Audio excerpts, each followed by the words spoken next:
First SLC ബാച്ചാണ്. കുട്ടികൾ വെറും 32 കുട്ടികളെ ഉള്ളൂ ഫസ്റ്റ് ബാച്ച് ആയതുകൊണ്ട്. പക്ഷെ ആ 32 കുട്ടികളിൽ 11 കുട്ടികൾ ലഹരിക്കടിമയാണെന്ന ഒരു വിഷമമാണ് ആ പ്രധാന അധ്യാപിക സങ്കടത്തോടെ പറഞ്ഞത്. പാലത്തിങ്ങൽ ജനകീയ സമിതിയുടെ ആഭിമുഖ്യത്തിൽ ഈ വരുന്ന 25-ാം തീയതി വൈകുന്നേരം 4 മണി മുതൽ 4:30 വരെയുള്ള സമയത്ത് ലഹരി വിരുദ്ധ ക്യാമ്പയിൻ്റെ ഭാഗമായിട്ട് പാലത്തിങ്ങൽ മുതൽ ന്യൂക്കട്ട് വരെ ഒരു മനുഷ്യച്ചങ്ങല ഒരുക്കുകയാണ്. ഈ മനുഷ്യച്ചങ്ങലയുടെ മുന്നോടിയായിട്ട് കഴിഞ്ഞ 3 മാസമായിട്ട് അവിടെ എൻ്റെ നാട് ലഹരിമുക്ത നാട് എന്ന പേരിൽ ഒരു ക്യാമ്പയിൻ നടന്നു വരുന്നുണ്ട്. +2കാരി പെൺകുട്ടിയുടെ അലമാരക്കുള്ളിൽ വില കൂടിയ ഫോണും 20,000 രൂപയും ഇത് വീട്ടുകാർ നൽകിയതല്ല. ലഹരിക്കടത്ത് കരിയറായി പ്രവർത്തിച്ചതിന് ലഹരിക്കടത്ത് മാഫിയ സമ്മാനമായി നൽകിയതാണ്. സംഭവം മലപ്പുറം ജില്ലയിലെ പരപ്പനങ്ങാടി മേഖലയിലാണ്. സംഭവം വീട്ടുകാർ കണ്ടുപിടിച്ചതോടെയാണ് കുട്ടിയുടെ ലഹരിക്കടത്ത് സംഘവുമായുള്ള ബന്ധം വീട്ടുകാർ പോലും അറിയുന്നത്. സമാനമായാണ് മേഖലയിലെ മറ്റൊരു സ്കൂളിലെ 32 കുട്ടികൾക്ക് കൗൺസിലിംഗ് നൽകിയപ്പോൾ 11 പേർ ലഹരിക്ക് അടിമകളാണെന്ന് ഞെട്ടിപ്പിക്കുന്ന വിവരം അധ്യാപകർ അറിയുന്നത്. ഇത്തരത്തിൽ കുഞ്ഞുങ്ങളെ ലഹരിക്കടത്ത് മാഫിയ പിടിമുറുക്കിയ സാഹചര്യത്തിൽ ജീവിതം തകർക്കുന്ന ലഹരി വിപത്തിനെതിരെ ഒറ്റ മനസ്സോടെ ഒന്നിക്കുകയാണ് പരപ്പനങ്ങാടിയിലെ പാലത്തിങ്ങൽ ഗ്രാമം. ഇതിൻ്റെ ഭാഗമായി 25-ന് പ്രദേശത്ത് മനുഷ്യച്ചങ്ങല തീർക്കും. സ്ത്രീകളും കുട്ടികളുമടക്കം ഗ്രാമത്തിലെ മുഴുവൻ പേരും കണ്ണികളാവുന്ന മനുഷ്യച്ചങ്ങല 25-ന് വൈകുന്നേരം 4-നാണ് നടക്കുന്നത്. റിട്ടയർഡ് ജസ്റ്റിസ് ബി കമാൽ പാഷയാണ് ഉദ്ഘാടനം ചെയ്യുന്നത്. മലപ്പുറം കളക്ടർ VR വിനോദ് ലഹരി വിരുദ്ധ പ്രതിജ്ഞ ചൊല്ലിക്കൊടുക്കും. മുൻ മന്ത്രിമാരായ പാലോളി മുഹമ്മദ് കുട്ടി, PK Abdurabb, KPA Majeed MLA, Parappanangadi നഗരസഭാ chairman A Usman, Niyas Pulikkalakath, NP Hamsakoya, T Karthikeyan എന്നിവരും പങ്കെടുക്കും. കൊട്ടന്തല ന്യൂക്കട്ട് മുതൽ പരപ്പനങ്ങാടി വരെ 10,000-ലേറെ പേർ മനുഷ്യച്ചങ്ങലയിൽ കണ്ണികളാകും.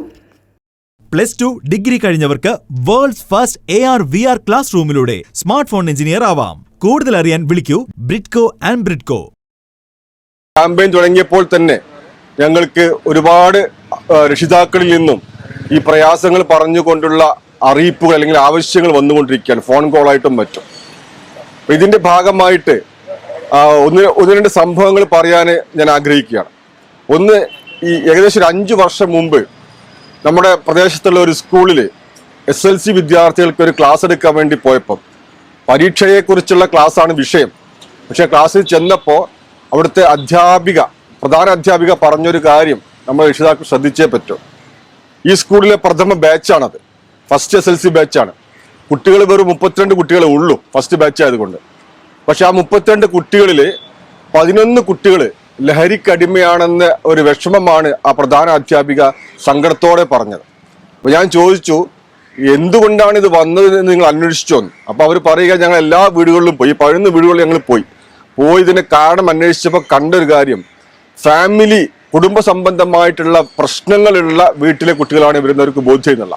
ചില വീടുകളിൽ അച്ഛന് ഒന്നുകിലും മദ്യം അല്ലെങ്കിൽ മറ്റു ലഹരിക്ക് അടിമയാണ്. ചില വീടുകളിൽ ഡൈവോഴ്സ് ആണ്, അതായത് വിവാഹമോചനം ചെയ്യപ്പെട്ട കുടുംബങ്ങളാണ്, ഒന്നുകിൽ അച്ഛൻ്റെ കൂടെ അല്ലെങ്കിൽ അമ്മയുടെ കൂടെ. അപ്പോൾ കുട്ടികൾക്ക് വേണ്ടത്ര പരിചരണം കിട്ടുന്നില്ല, കെയർ കിട്ടുന്നില്ല. ചില വീടുകളിൽ അച്ഛനും അമ്മയും തമ്മിൽ നിരന്തരമായ വഴക്കാണ് വീട്ടിൽ, കുട്ടികൾക്ക് യാതൊരു സുരക്ഷിതത്തോടെ ലഭിക്കുന്നില്ല, എന്നും വഴക്ക്. ചില വീടുകളിൽ അമ്മ തന്നെ വഴിവിട്ട് സഞ്ചരിക്കുന്ന ചില വീടുകളുണ്ട്. അങ്ങനെ 11 വീടുകൾ അവർ പറഞ്ഞത് 11 വീടുകളിലും പ്രശ്നങ്ങളുണ്ട്. ഈ പ്രശ്നം പാരൻസിന്റെ പ്രശ്നമാണ്. അപ്പൊ നമ്മൾ അറിയേണ്ട ഒരു കാര്യം, വീട്ടില് അല്ലെങ്കിൽ പാരൻസ് തമ്മിലുള്ള സ്വസ്ഥതയില്ലായ്മയും പ്രശ്നങ്ങളാണെങ്കിൽ നമ്മുടെ കുട്ടികൾക്ക് വേണ്ടത്ര സംരക്ഷണം കിട്ടാതെ പോവുകയും അവരുടെ വിഷമങ്ങൾ പറയാൻ ഒരാളില്ലാതെ വരികയും ചെയ്യുമ്പോൾ സ്വാഭാവികമായും അവർ ഈ വഴിക്ക് ഈ കെണിയിൽ പെട്ടുപോകും. കാരണം കെണിയുമായി നടക്കുന്ന ഒരുപാട് ആളുകളുണ്ട്. ആ കെണിയിൽ അവർ പെട്ടുപോകാൻ സാധ്യതയുണ്ടല്ലോ. കുട്ടികളുടെ മാനസികാവസ്ഥ മനസ്സിലാക്കി ഇവർ സ്നേഹം നടിക്കും, ആവശ്യങ്ങൾ ചെയ്തു കൊടുക്കും. അങ്ങനെ ഈ പാവങ്ങളായ കുഞ്ഞുങ്ങളെ കെണിയിൽ പെടുത്തുന്നൊരവസ്ഥയുണ്ട് എന്ന് നമ്മളൊക്കെ അറിയണം. അതുകൊണ്ട് വീടുകളിൽ കാര്യമായ ശ്രദ്ധ വേണം. കുട്ടികൾക്ക് പറയാനുള്ളത് കേൾക്കാനുള്ള ഒരു മനസ്സ് നമുക്കുണ്ടാവുക എന്നാണ്. നമ്മുടെ ഫാമിലി ബ്രോക്കൺ അല്ല എങ്കിൽ പോലും അച്ഛനും അമ്മയ്ക്കും അല്ലെങ്കിൽ ഉമ്മക്കും തിരക്കാണെങ്കിൽ മക്കൾക്ക് പറയാനുള്ള കാര്യം നമ്മൾ കേൾക്കില്ല. ആ കേൾക്കാതെ പോകുന്നതും വലിയ പ്രശ്നമുണ്ടാക്കും. അതുകൊണ്ട് അവർക്ക് വേണ്ടി അല്പസമയം നീക്കി വെച്ച് കേൾക്കാൻ തയ്യാറാവുക എന്നത് വളരെ പ്രധാനപ്പെട്ട കാര്യം. പരപ്പനങ്ങാടി മുനിസിപ്പാലിറ്റിയുടെ കീഴിൽ പാലത്തിങ്ങൽ ജനകീയ സമിതിയുടെ നേതൃത്വത്തിലാണ് വിമുക്തി, കുടുംബശ്രീ, പൊതുവിദ്യാഭ്യാസ വകുപ്പ്, വനിതാ ശിശു വികസന വകുപ്പ്, സാമൂഹ്യനീതി വകുപ്പ്, പോലീസ്, എക്സൈസ് എന്നിവരുടെ സഹകരണത്തോടെ മനുഷ്യച്ചങ്ങല തീർക്കുന്നത്. എൻ്റെ നാട് ലഹരി വിമുക്ത നാട് എന്ന സന്ദേശവുമായി മാസങ്ങൾ നീണ്ട ലഹരി വിരുദ്ധ ക്യാമ്പയിൻ്റെ ഭാഗമായാണ് മനുഷ്യച്ചങ്ങല.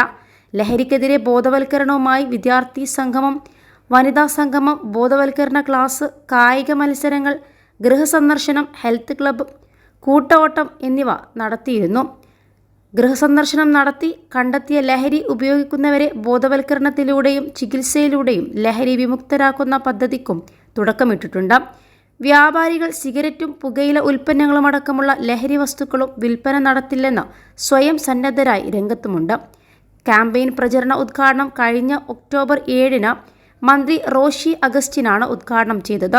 ഒക്ടോബർ 25-ന് മനുഷ്യച്ചങ്ങല പ്രഖ്യാപനം മുൻ എക്സൈസ് കമ്മീഷണർ ഋഷിരാജ് സിംഗ് നിർവഹിച്ചു. ഡിസംബർ 17-ന് വിളംബര ജാഥയും നടത്തി. പാലത്തിങ്ങൽ ജനകീയ സമിതി എൻ്റെ നാട് ലഹരി വിമുക്ത നാട് campaign committee general convener Mubashir Kundanath, joint convener Shaji Sameer Pattasseri, coordinator doctor Haroon Rasheed, ലഹരി വിമുക്ത കേരളം കോർഡിനേറ്റർ ഹരികുമാർ എന്നിവരാണ് ക്യാമ്പയിൻ നേതൃത്വം നൽകിയത്. 21 ലക്ഷത്തോളം സന്തുഷ്ടരായ ഉപഭോക്താക്കളും 2 ലക്ഷത്തോളം തിമിര ശസ്ത്രക്രിയകളും പൂർത്തിയാക്കിയ മലബാറിലെ ഏക കണ്ണാശുപത്രി Al Salama high hospital, hospital road, Perinthalmanna. കഴിഞ്ഞൊരു 3 മാസമായിട്ട് പാലത്തിങ്ങൽ കേന്ദ്രീകരിച്ചുകൊണ്ട് ഈ ജനകീയ സമിതി അതുപോലെ വിവിധ ക്ലബ്ബുകളും സർക്കാരിന്റെ വിവിധ വകുപ്പുകളെല്ലാം ചേർന്നുകൊണ്ട് ഒരു ലഹരിക്കെതിരെയുള്ള ഒരു ക്യാമ്പയിൻ നടന്നു വരികയാണ്. ദിവസം ഒരു കോളേജിലെ ഒരു അധ്യാപകൻ പറഞ്ഞൊരു കാര്യമാണ്, നമ്മൾ കരുതും നമ്മൾ കുട്ടികളെ ശ്രദ്ധിക്കുന്നുണ്ട്, ലഹരിക്ക് അവർ അടിമയാകില്ല എന്നൊക്കെ. പക്ഷേ കുട്ടികൾക്ക് പുതിയ പുതിയ വഴികൾ ഈ പറഞ്ഞ മാഫിയകൾ പറഞ്ഞു കൊടുക്കുന്നു എന്നൊരു ഉദാഹരണമാണ് അടുത്ത് ഞാൻ പറയാൻ പോകുന്ന സംഭവം. കഴിഞ്ഞ ദിവസം ഉണ്ടായ സംഭവമാണ്. അതായത് ഒരു മകളുടെ കാര്യത്തിൽ ഉപ്പക്കൊരു സംശയം വന്നു, മകൾ ഇതിന് അടിമയാണോ എന്ന്. അപ്പോ ഉമ്മയോട് പറഞ്ഞു, മകളുടെ ബാഗ്, സ്കൂളിലെ അധ്യാപകരൊക്കെ പറഞ്ഞ പ്രകാരം മകളുടെ ബാഗ് മകളെ അറിയാതെ അവർ നിരീക്ഷിക്കാൻ തുടങ്ങി. പക്ഷെ ഒരാഴ്ചയിലേറെ നോക്കിയിട്ടും ബാഗിൽ നിന്ന് ഒന്നും കണ്ടെത്താൻ സാധിക്കുന്നില്ല. അപ്പൊ അവർ കരുതി ഞങ്ങളുടെ തെറ്റിദ്ധാരണയാണ്, മകൾ അത്തരക്കാരിയല്ല എന്ന് കരുതുകയും അവർ ആ അധ്യായം ക്ലോസ് ചെയ്യുകയും ചെയ്തു. അത് കഴിഞ്ഞ് ഏതാനും ദിവസം കഴിഞ്ഞപ്പോ ഈ ഉമ്മ അവരുടെ പഴയ ഒരു അലമാറ വെറുതെ തുറക്കുകയും പണ്ട് ഉപയോഗിച്ച ഒരു പട്ടുസാരി, നമുക്കറിയാം പട്ടുസാരി നമ്മൾ എപ്പോഴും ഉപയോഗിക്കില്ലല്ലോ, അപ്പൊ പണ്ട് ഉപയോഗിച്ച ഒരു പട്ടുസാരി ചുമ്മാ തുറന്നപ്പോ അതിനകത്തും ഇരിക്കുന്നത് വില കൂടിയ ഒരു മൊബൈലും 20,000 രൂപയുമാണ്. അത് കണ്ട് മോളോട് ചോദിച്ചപ്പോഴാണ് കാര്യങ്ങൾ വ്യക്തമാകുന്നത്. ഈ പറഞ്ഞ റാക്കറ്റിൽപ്പെട്ട ആളുകളാണ് ഈ കുട്ടികളെ കൊടുക്കുന്നതും കൈകാര്യം ചെയ്യുന്നതാണ്. അപ്പൊ നമ്മൾ അറിയാത്ത സ്ഥലങ്ങളിലേക്ക് ഇത് പോയിക്കൊണ്ടിരിക്കുന്നു എന്നത് ശ്രദ്ധിക്കണം. അതുകൊണ്ട് അങ്ങനെ വല്ല സംശയങ്ങൾ വന്നു കഴിഞ്ഞാൽ തീർച്ചയായിട്ടും നിരീക്ഷിക്കുകയും ആവശ്യമായ ജാഗ്രത പാലിച്ച് വേണ്ട ഡോക്ടർമാരെ മറ്റോ കാണുകയും ചെയ്യണം. ഇനി കുട്ടികളിൽ പെരുമാറ്റ വൈകല്യം കണ്ടാൽ അവർ ചിലപ്പോൾ വീട്ടിൽ പൊട്ടിത്തെറിക്കുന്നുണ്ടാകും. പൊട്ടിത്തെറിക്കുന്ന ദേഷ്യപ്പെടുന്ന എല്ലാ കുട്ടികളും അടിമകളാണെന്ന് അന്ന് അർത്ഥക്കരുത്. കാരണം കുട്ടികളുടെ കൗമാരത്തിലേക്ക് കടക്കുന്ന ആ പ്രായത്തിൽ തന്നെ ഹോർമോൺ സംബന്ധമായ പ്രശ്നങ്ങൾ കാരണം പലപ്പോഴും കുട്ടികൾ ദേഷ്യക്കാരും അല്ലെങ്കിൽ പ്രശ്നക്കാരുമായി മാറും. അപ്പൊ അതുകൊണ്ട് മാത്രം കുട്ടി ലഹരി ഉപയോഗിക്കുന്ന അർത്ഥമില്ല.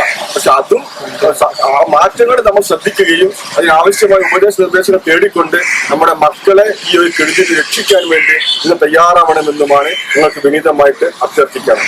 തലങ്ങൾ മാറിക്കൊണ്ടിരിക്കുക. നമ്മളൊരു ഭാഗത്തോട് ചെല്ലുമ്പോൾ കുട്ടികളെ ഇവർ എഡ്യൂക്കേറ്റ് ചെയ്തുകൊണ്ട് ഇതിനു വേണ്ടിയുള്ള വഴി വേറെ കണ്ടെത്തിക്കൊണ്ടിരിക്കുക.